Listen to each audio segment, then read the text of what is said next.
الذين آمنوا وعملوا الصالحات طوبى لهم وحسن مآب كذلك أرسلناك في أمة قد خلت من قبلها أمم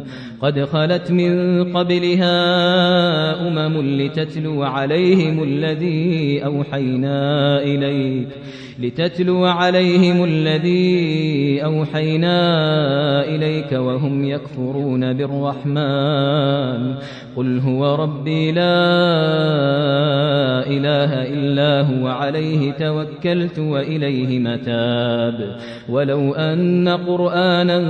سيرت به الجبال أو قطعت به الأرض أو كلم به الموتى بل لله الأمر جميعا أفلم ييأس الذين آمنوا أن لو يشاء الله لهدى الناس جميعا ولا يزال الذين كفروا تصيبهم بما صنعوا قارعة أو تحل قريبا من دارهم حتى يأتي وعد الله إن الله لا يخلف الميعاد ولقد استهزئ برسل من قبلك فأمليت للذين كفروا ثم أخذتهم فكيف كان عقاب أفمن هو قائم على كل نفس بما كسبت وجعلوا لله شركاء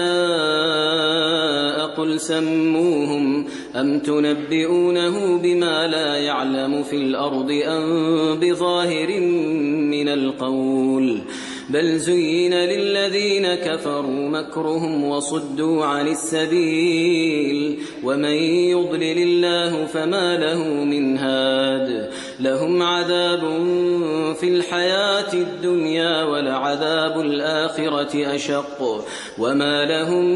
من الله من واق.